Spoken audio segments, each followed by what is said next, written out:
Shalom Aleihim, Bapak Ibu, Saudara-saudari yang dikasihi di dalam Tuhan. Terpujilah Tuhan yang telah mempertemukan kita untuk belajar firman-Nya. Kita berdoa. Bapa, dalam nama Tuhan Yesus, terima kasih untuk waktu ini. Sebentar kami akan belajar firman-Mu. Roh Kudus, tolong kami supaya kami bisa memahaminya. Dalam nama Tuhan Yesus, kami berdoa dan mengucap syukur. Amin.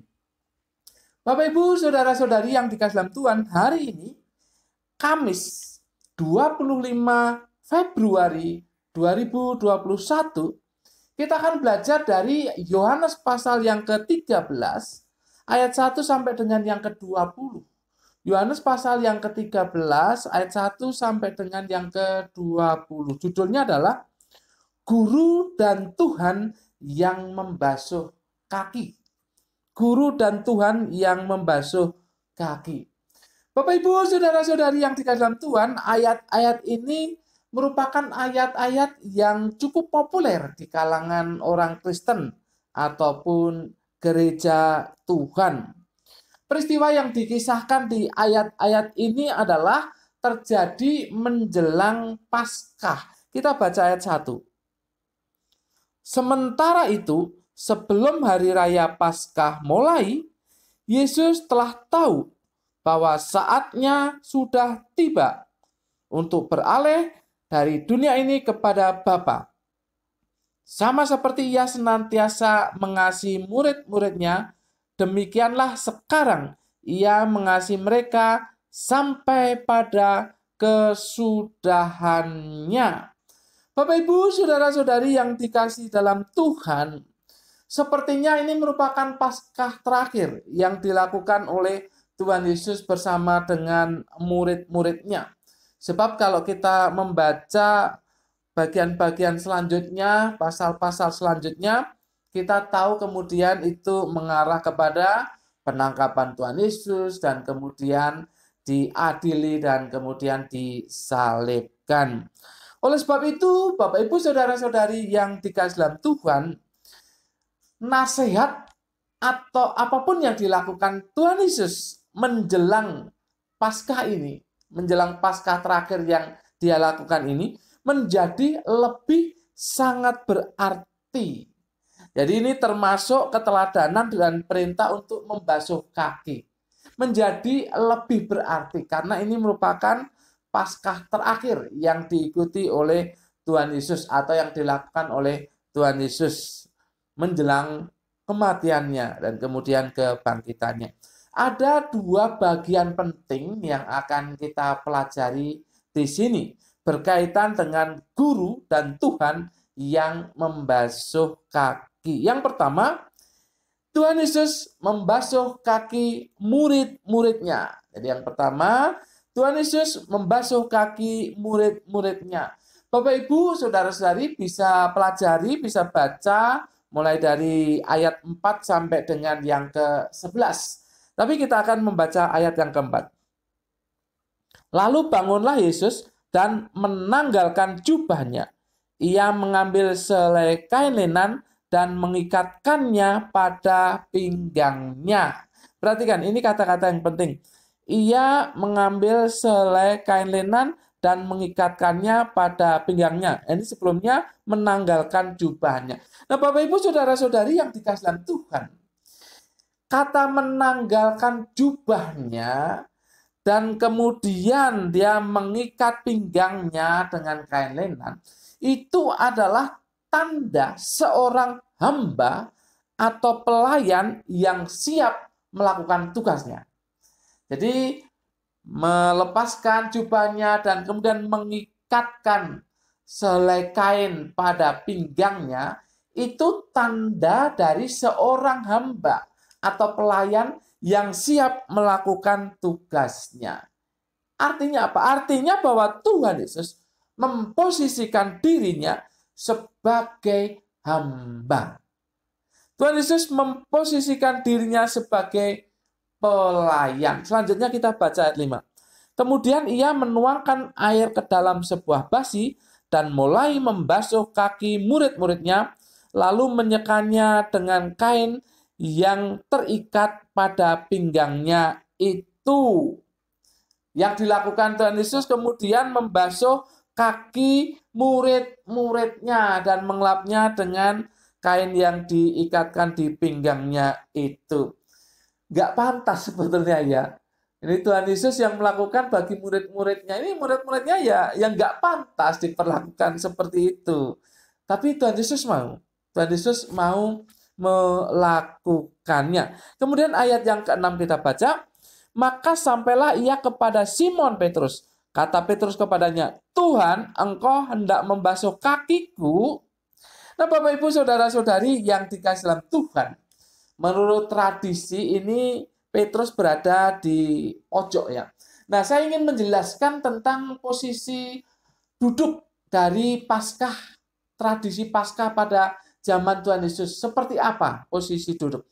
Nah, Bapak Ibu Saudara-saudari yang dikasihi dalam Tuhan, posisi duduk dari peserta Paskah itu membentuk letter U. Letter U. Ya, kalau dilihat dari kita mungkin letter U yang terbalik ya. Tapi kita sebut saja sebagai letter U. Ini berbeda dengan apa yang dilukiskan oleh pelukis kondang Leonardo da Vinci yang melukiskan Paskah dengan posisi seperti yang kita tahu foto-foto gambar-gambar The Last Supper itu ya. The Last Supper itu kan karangan atau imajinasi dari Leonardo da Vinci dan itu tidak tepat karena tidak sesuai dengan tradisi Yahudi pada saat Paskah. Jadi Paskah itu bentuknya itu letter U, letter U. Nah, ada 3 di sayap kiri, ada 3 di sayap kanan dan sisanya ada di tengah. Tuan rumah itu berada atau duduk di urutan nomor 2. Urutan nomor 2. Ya, ini tidak di bangku ya, ini lesehan ya kalau ada ini meja-meja batu begitu ya. Tuan rumah itu duduk di urutan nomor 2. Nah, tuan rumah di sini adalah Tuhan Yesus. Jadi Tuhan Yesus duduk di urutan nomor 2. Posisi nomor 2 atau bangku nomor 2. Sedangkan bangku yang pertama itu menurut tradisi itu diduduki, itu terhormat ya, diduduki oleh murid yang dikasihi Tuhan Yesus, yaitu Yohanes. Itu bangku nomor 1. Ini juga tempat terhormat ya, tempat terhormat. Kemudian bangku nomor 3 itu juga merupakan tempat terhormat. Ya, merupakan tempat terhormat. Itu diduduki oleh Yudas Iskariot. Kenapa Yudas Iskariot itu dianggap terhormat di kelompok itu? Bapak Ibu Saudara-saudari yang dikasihi dalam Tuhan, Yudas Iskariot adalah satu-satunya murid yang berasal dari selatan. Satu-satunya murid yang berasal dari sekitar Yudea. Bukan di Samaria atau di Galilea.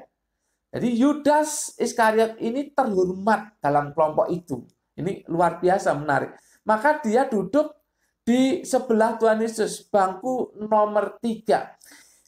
Ya, kedua tempat terhormat ini kan menggambarkan bagaimana ketika Tuhan Yesus menjelaskan tentang duduk di sebelah kanan dan kirinya, tempat-tempat yang terhormat.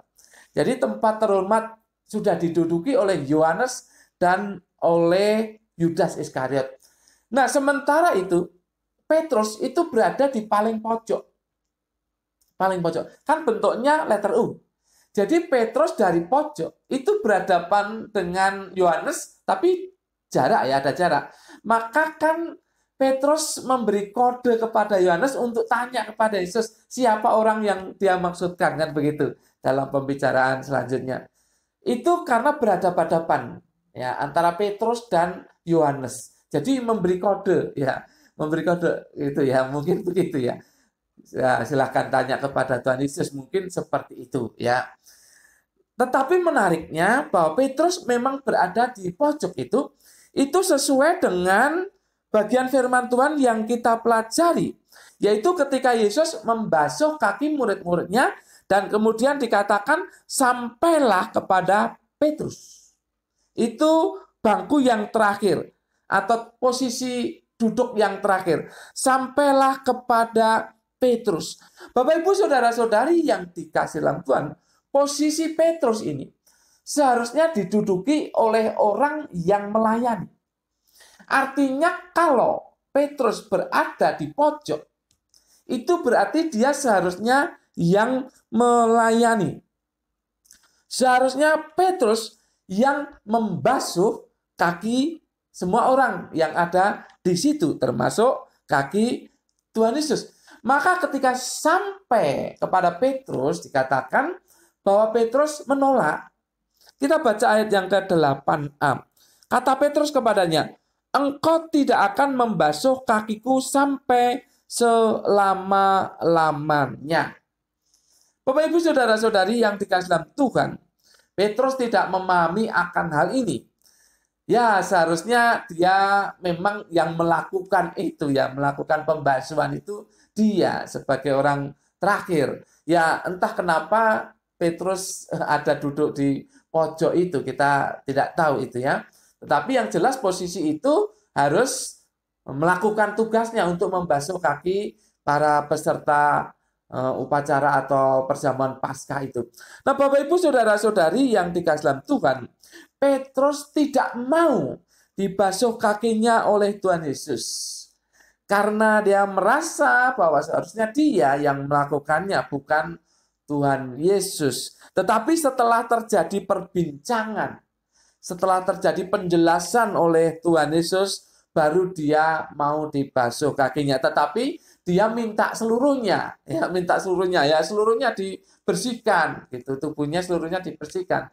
Tapi Tuhan Yesus katakan yang sudah mandi ya sudah bersih, ya tinggal basuh kaki, begitu ya. Nah, ini maknanya sangat dalam. Kita tidak pelajari sekarang, lain kali kita akan pelajari. Yang jelas Petrus menolak karena seharusnya dia yang melakukan pembasuhan kaki.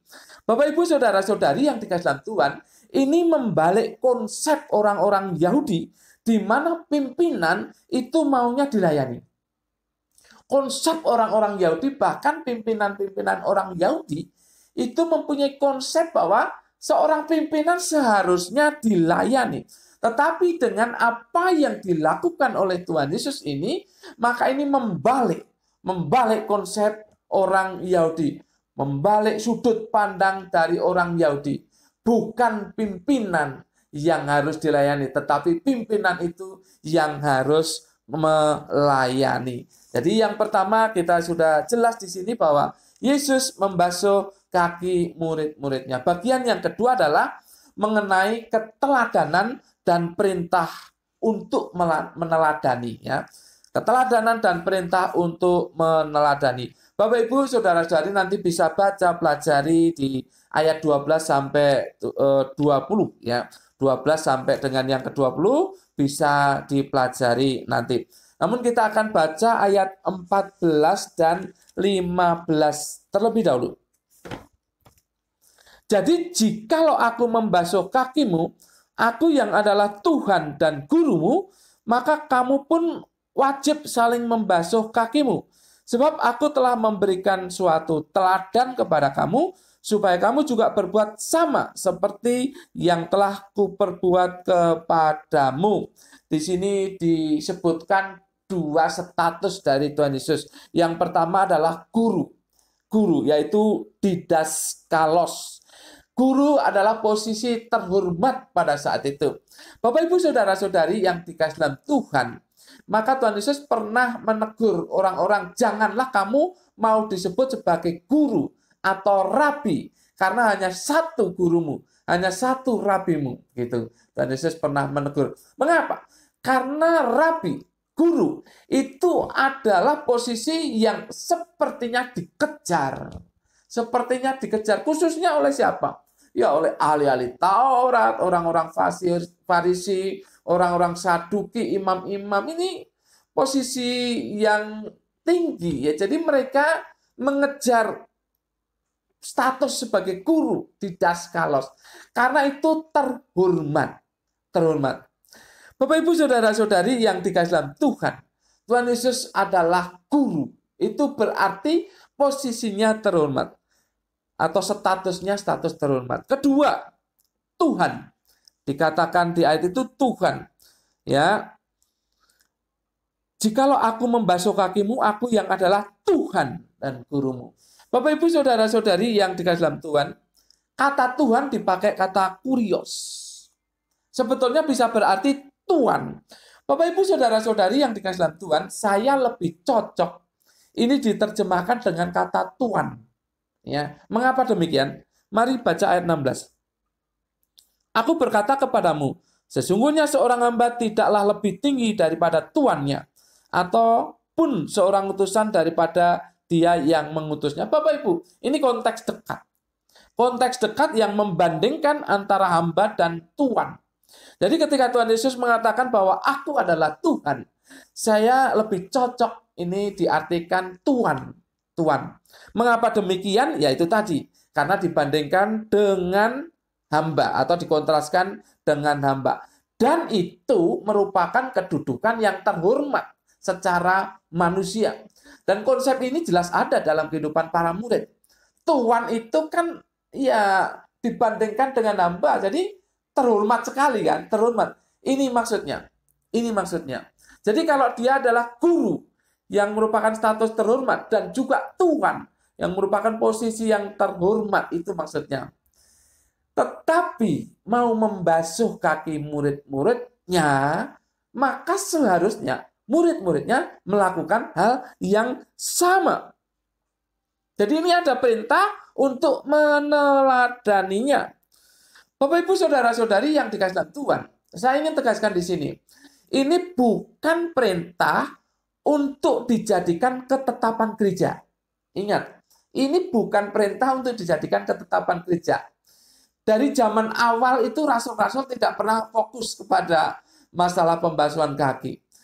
Nah, memang ada gereja, sinode gereja yang memberlakukan ini, pembasuhan kaki. Ya, mungkin setahun sekali, saya tidak tahu. Mungkin berapa bulan sekali pembasuhan kaki. Pendeta-pendeta membasuh majelisnya atau membasuh jemaatnya, hamba Tuhan atau penatua atau majelis membasuh jemaatnya, jemaat saling membasuh. Pernah dipraktekkan tentunya ini di sebuah gereja atau sinode gereja. Saya tidak ingin menyalahkan itu, tetapi perintah ini bukan untuk ditetapkan sebagai peraturan gereja. Artinya secara fisik membasuh kaki itu mau dilakukan mau tidak ada masalah sama sekali bagi orang percaya atau bagi gereja Tuhan. Tetapi yang jelas ini perintah untuk meneladani hal ini. Tapi kita akan lihat konsepnya, bukan secara fisik. Bapak Ibu saudara-saudari yang dikasihi di dalam Tuhan, itu adalah konsep dari sebuah kerendahan hati. Bapak Ibu, kalau kita perhatikan, Yesus yang adalah guru, status yang sangat terhormat, tetapi dia mau membasuh kaki murid-muridnya. Karena dia merendahkan hati di hadapan murid-muridnya. Ini adalah bentuk kerendahan hati. Juga posisi atau status sebagai tuan, master atau tuan, ya majikan, gitu ya, majikan. Beda sekali dengan hamba. Tetapi dia mau melakukan pembasuhan kaki yang seharusnya dilakukan oleh para murid, terutama adalah Petrus. Ini bentuk kerendahan hati. Dan inilah yang harus diteladani oleh murid-muridnya. Bapak Ibu saudara-saudari yang dikasih dalam Tuhan, kecenderungan orang adalah ingin yang nomor satu. Perhatikan ketika dua murid bersama dengan ibunya meminta kepada Tuhan Yesus supaya boleh duduk di sebelah kanan dan kirinya. Mengapa? Karena konsep orang pada saat itu dan sekarang juga inginnya nomor satu, inginnya terhormat itu. Dan ada kecenderungan manusia ini untuk sombong. Ada kecenderungan manusia ini untuk sombong. Ya, entah dia jemaat biasa atau penatua majelis, bahkan hamba Tuhan, ada kecenderungan untuk sombong. Godaan untuk sombong itu ada. Dan maunya dilayani, benar kan? Maunya dilayani. Bapak Ibu saudara-saudari yang dikasih dalam Tuhan, sebetulnya saya risih, ya ini terus terang, saya risih Kalau ketika pas prasmanan itu apa, piring saja diberi gitu loh ya, piring aja disodorkan, risih sebetulnya. Tidak perlu begitu, ngambil sendiri kan bisa. Apalagi kalau kemudian diambilin ini, risih gitu ya. Kecuali yang ngambilin istri saya. Kalau orang lain yang ngambilin atau disodorkan, yang dipermudah begitu, rasanya risih. Ya, rasanya risih. Tetapi kecenderungan manusia pada umumnya kan ingin dilayani. Oleh sebab itu Tuhan Yesus memberikan teladan untuk melayani, yaitu dengan kerendahan hati. Orang yang rendah hati akan mau melayani. Walaupun pelayanannya itu mungkin dianggap sepele atau tidak berguna, tetapi orang yang rendah hati itu akan mau melayani. Bapak Ibu saudara-saudari yang dikasih dalam Tuhan, guru dan Tuhan yang membasuh kaki adalah memberikan keteladanan dalam kerendahan hati dan pelayanan.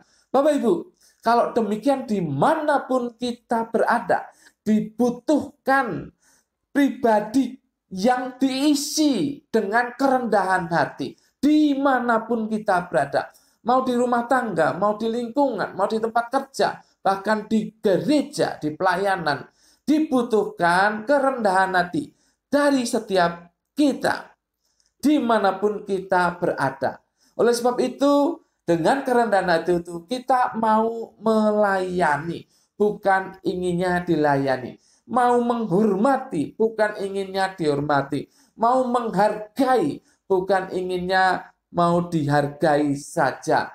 Juga mau melakukan hal-hal yang remeh-temeh, bukan inginnya yang tampil secara luar biasa di hadapan banyak orang.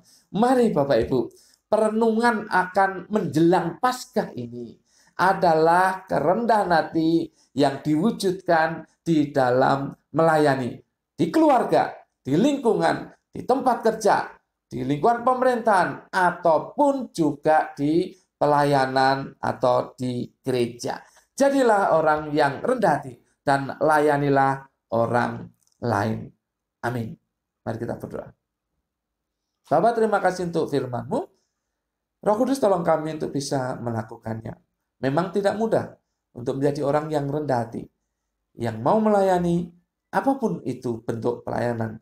Kami berdoa kiranya Roh Kudus menolong kami untuk melakukan firman ini. Dalam nama Tuhan Yesus, kami berdoa dan mengucap syukur. Semua yang percaya katakan, amin. Tuhan memberkati Bapak Ibu Saudara-saudari senantiasa